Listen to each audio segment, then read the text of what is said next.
আজকের এমন একটি গুরুত্বপূর্ণ বিষয়, এই সময় বিশেষ করে দেখা যায় যে সমস্ত গ্রাম বাংলার বুকে আমাদের শ্রোতা বন্ধু বা কৃষক বন্ধু যারা রয়েছেন, এই চাষটা আপনারা ব্যাপকভাবে করছেন, কিন্তু করতে গিয়েও কোথাও কোথাও আপনাদের একটু সমস্যার সম্মুখীন হতে হচ্ছে, যার কারণে আপনারা যে উদ্দেশ্য নিয়ে আর্থিকভাবে লাভবান হওয়ার কথা ভেবে চাষ করছেন সেটা ঠিক হয়ে উঠছে না।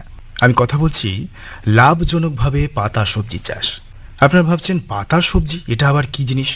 অনেকেই জানেন, আবার কিছু কিছু কথাটা নতুন শোনাচ্ছে, কিন্তু আপনারা যদি একটু খেয়াল করেন এটা জিনিসটা কিন্তু মোটেও নতুন নয়। আপনার বাড়ির আশেপাশে যে সমস্ত গাছপালা, বিশেষ করে সবজি অজান্তেই হয়ে আসে, সেগুলো আপনারা তুলে আনেন, সেগুলো খানো, সেই সবজিগুলো তাদের মধ্যে অন্যতম যাদের পুষ্টিগুণ প্রচুর রয়েছে। কখনো কখনো ডাক্তাররাও প্রেসক্রাইব করেন আপনাদেরকে খাবার জন্য। এবারে আশা করি আন্দাজ করতে পাচ্ছেন, পালং শাক, নোটে শাক, কলমি শাক, পুঁই শাক, তারপরে ধরুন পাট শাক, এই যে সমস্ত পাতা জাতীয় সবজিগুলো যেগুলো আমাদের অতি প্রিয় পছন্দের এবং যাদের পুষ্টিগুণ প্রচুর, সেই সমস্ত সবজিগুলো যদি আপনারা আর্থিকভাবে বাণিজ্যিকভাবে চাষ করতে চান এবং যারা করেন, কিভাবে আরও ভালোভাবে চাষ করলে আপনারা আর্থিকভাবে আরও লাভবান হতে পারবেন, সেই ব্যাপারে আজকের আমরা আলোচনা করব। লাভজনকভাবে পাতা সবজির চাষ। আর এই ব্যাপারে বিস্তারিত জানাতে আমাদের মধ্যে আমন্ত্রিত অতিথি হিসেবে পেয়েছি কাকদ্বীপ মহকুমার অপর কৃষি অধিকর্তা পি প্রশাসন বরুণ কৃষ্ণ কুণ্ডু। বরুণবাবু, আপনাকে আকাশবাণীতে স্বাগত। নমস্কার। সঙ্গে রয়েছে আমি আপনাদের বন্ধু সুব্রত চক্রবর্তী। শুরুতে যে কথা বলছিলাম যে পাতা সবজির চাষ, মূলত আমাদের কৃষক বন্ধুরা তো খুব বেশি চাষ করেন না, ওই নিজের সামনে যতটুকু জমি রয়েছে সেখানে হয়তো বীজ ছড়িয়ে দিলেন, দিয়ে কোনো একটা সময় নিজেরা তুলছেন বা বাজারজাত করছেন। কিন্তু আজকের আমরা আলোচনা করতে চাইছি তাদেরকে যদি লাভজনকভাবে চাষ করাতে হয় বা তিনি যদি লাভ পেতে চান, সেটা কিভাবে হবে। তার আগে আপনার কাছ থেকে জানতে চাইবো যে পাতা সবজি মূলত আর কোন কোন ধরনের হতে পারে। আমি তো কয়েকটা নাম বললাম, আপনি যদি একটু বিস্তারিত বলেন। হ্যাঁ, পাতা সবজির চাষ হিসেবে দেখুন, পাট পাতার চাষ হয়, পাট শাক হয়, কলমি শাক হয়, কুলপো শাক হয়, মূলো শাক, ধনে পাতা মানে চাষ, তারপরে হচ্ছে পালং শাক চাষ, এইগুলো এবং পরবর্তীকালে আপনার হচ্ছে মেথি শাক, এগুলো কিন্তু ভালো চাষ হয়। মূল উদ্দেশ্য হচ্ছে অসময়ে বাজারজাত করা এবং অল্প দিনের ফসল হিসেবে চাষ করলে চাষিরা দাম পায়। সেই জন্যে অল্প সময়ে ঝুঁকি নিয়ে কম দিনে যদি আমরা চাষ করতে পারি সেই ফসলগুলো, তাহলে একটা এক্সট্রা ইনকাম চাষি ভাইরা পেতে পারে এবং সেই দিকে যদি চাষি ভাইরা এগোয় তাহলে লাভ তো আছেই, ক্ষতির সম্মুখীন হয় না। বর্তমানে আমরা যদি এই সময় দেখি, প্রায় অতিবৃষ্টিতে অনেক শাকসবজি নষ্ট হয়ে গেছে, কিন্তু যে সমস্ত চাষি ভাই একটু যত্ন নিয়ে ধরুন মাচায় চাষ করেছেন, কেউ ধরুন পলিমালচে চাষ করেছেন, কেউ ধরুন আপনার হচ্ছে শেড নেট, পলি হাউস বা ছাউনি দিয়ে চাষ করেছেন, আচ্ছাদন দিয়ে চাষ করেছেন, তাদের কিন্তু ফসলটা এই অতিবৃষ্টিতেও কিন্তু বেঁচে আছে এবং তারা কিন্তু ভালো লাভ পাচ্ছে। হ্যাঁ, যেহেতু অন্যান্য জায়গায় সবজিটা নেই এবং তারাই টিকিয়ে রাখতে পেরেছেন, স্বাভাবিকভাবে দামটা পাবে। তা এই যে সমস্ত কৃষক বন্ধুরা অতিবৃষ্টির কারণে সবজিটাকে ঘরে তুলতে পারছেন না বা বাজারজাত করতে পারছেন না, শুরুতেই যদি আপনার থেকে জানি যে এই যে সমস্ত পাতা সবজির কথা বললাম, আমরা কি শুধুমাত্র আর্থিক দিকটা দেখব এর চাষের ক্ষেত্রে, নাকি এর বিশেষ কোনো প্রয়োজনীয়তা রয়েছে আমাদের? দেখুন, শাকসবজি আমাদেরকে অনেক কিছুই দেয়। বিশেষ করে এই শাকসবজির মধ্যে অ্যান্টিঅক্সিডেন্ট আছে।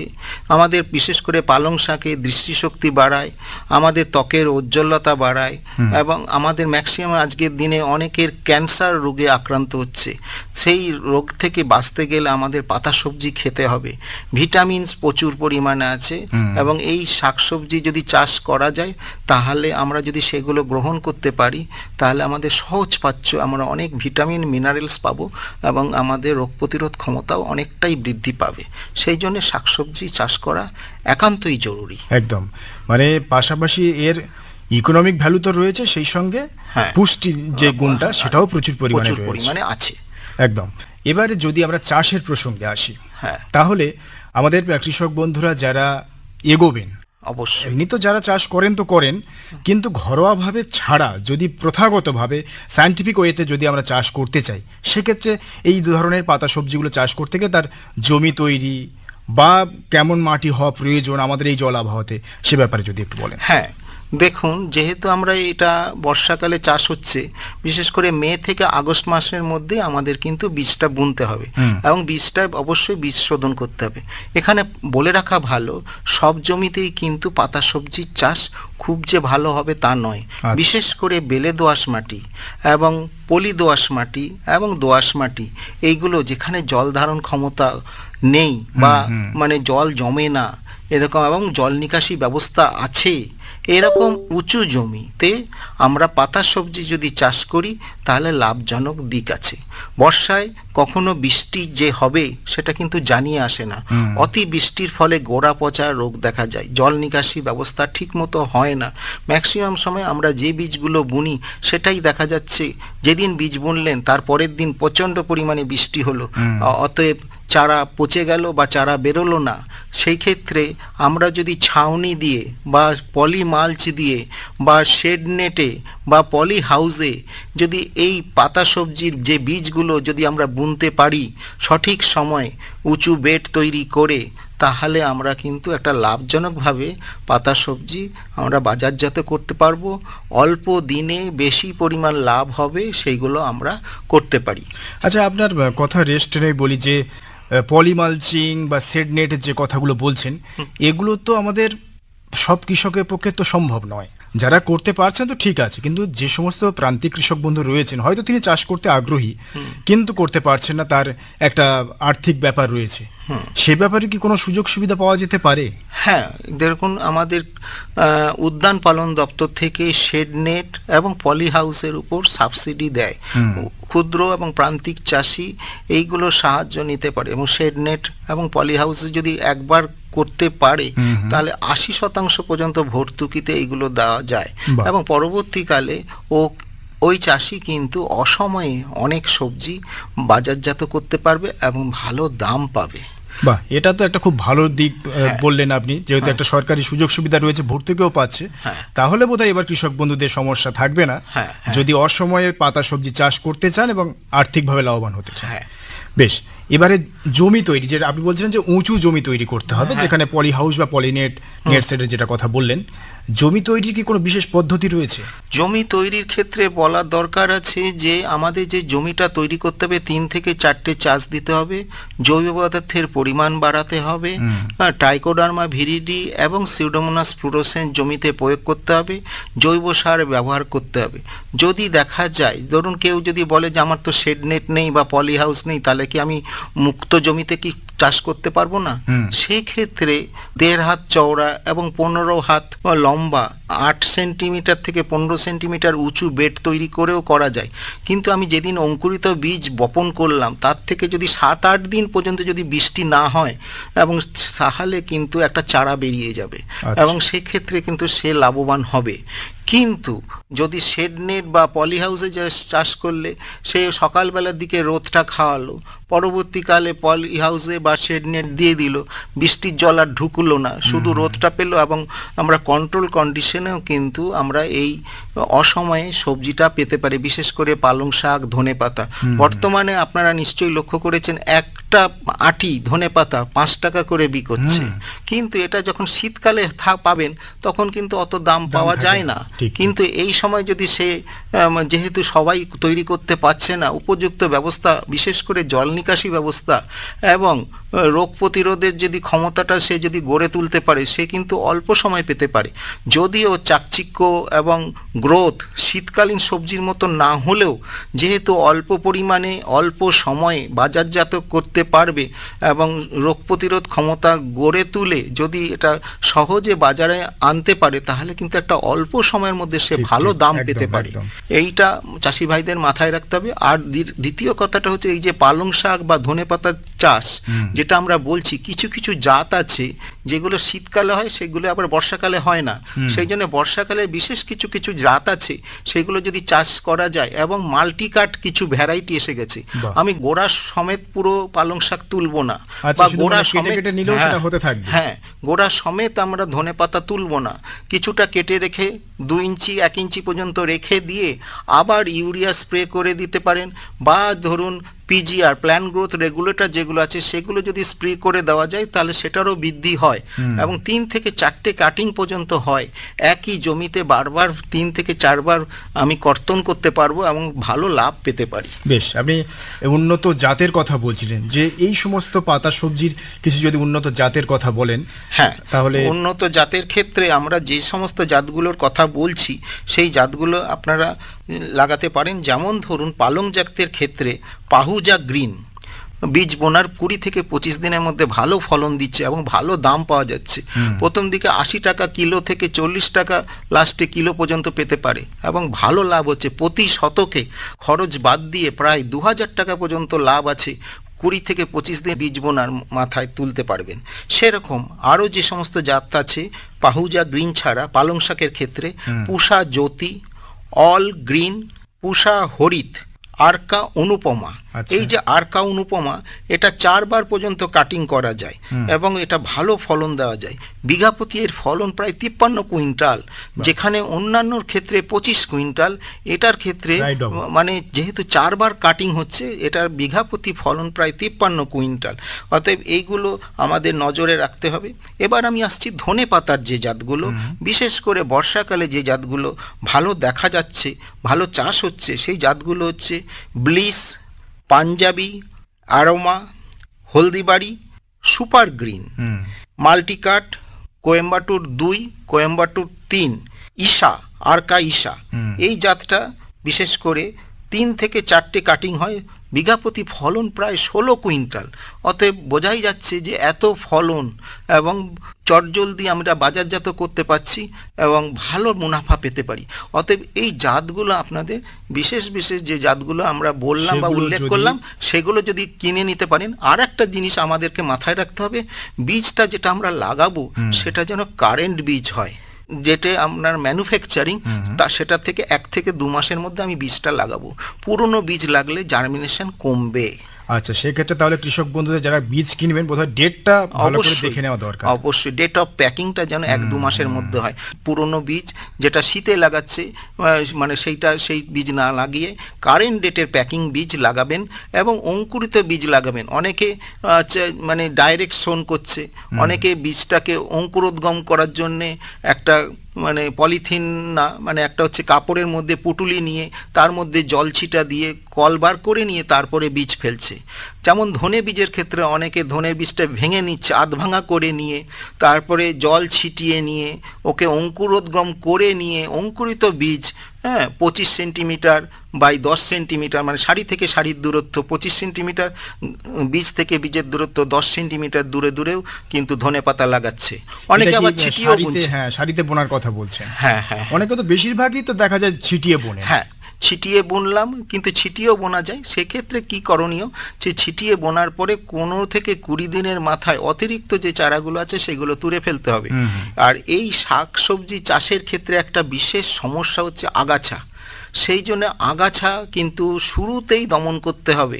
অনেক চাষি ভাই যারা বাণিজ্যিকভাবে যারা চাষ করছেন তারা বীজ বোনার 1 থেকে 2 দিনের মাথায় পেন্ডিমিথালিন 30% ইসি বাজারে টাটা পনিরা নামে পাওয়া যায়, সেটি 1 থেকে 2 ml প্রতি লিটার জলে গুলে স্প্রে করে দিলে প্রি ইমার্জেন্সি হিসেবে হার্বিসাইড হিসেবে কাজ করে।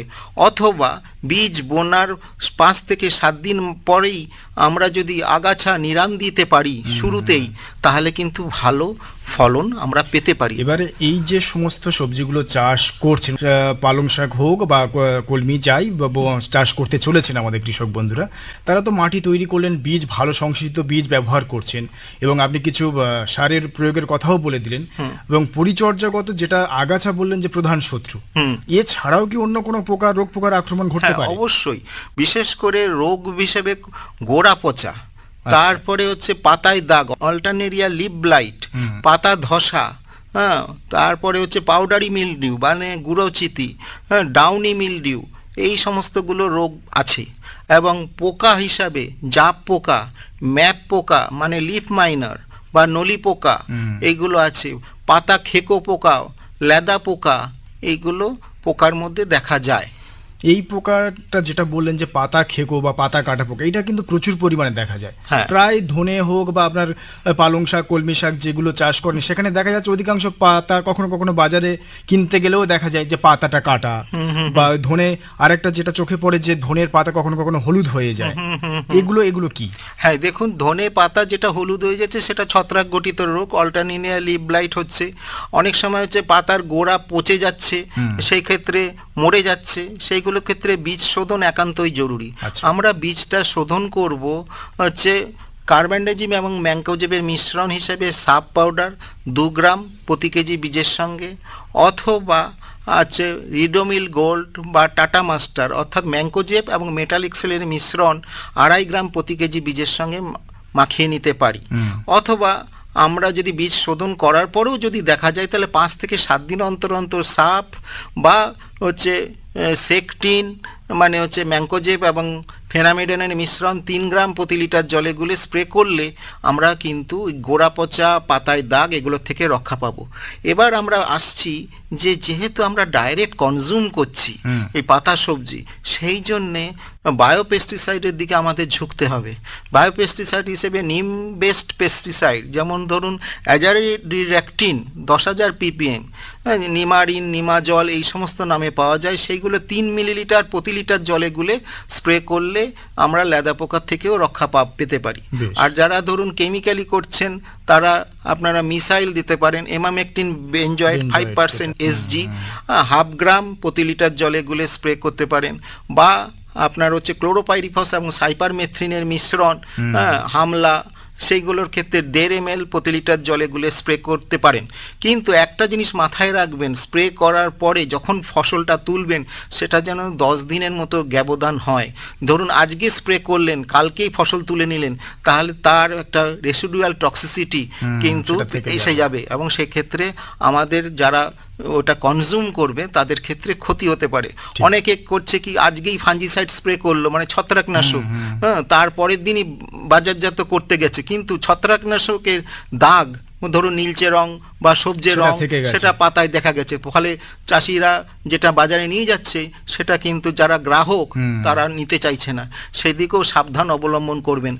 সার প্রয়োগের 10 দিন পর তাহলে বাজারজাত করতে হবে। হ্যাঁ, কীটনাশক বা ছত্রাকনাশক প্রয়োগ করার 10 দিনের পরে আপনারা বাজারজাত করুন। বেশ, এবারে এই যে সমস্ত সবজিগুলো চাষ করছেন, সার প্রয়োগ তো হলো, আরেকটা যেটা গুরুত্বপূর্ণ দিক, যারা বর্ষাকালে চাষ করছেন তো ঠিক আছে, জলের একটা পর্যাপ্ত পরিমাণে জল পেয়ে যাচ্ছেন, কিন্তু অসময়ে যখন চাষ করছেন সে সময় কি কোনো জলসেচের ব্যবস্থা বা কেমন থাকা দরকার? দেখুন, জলসেচ সাধারণত বর্ষায় তো জলসেচ লাগে না, বরং জল নিকাশিটাই বেশি গুরুত্বপূর্ণ।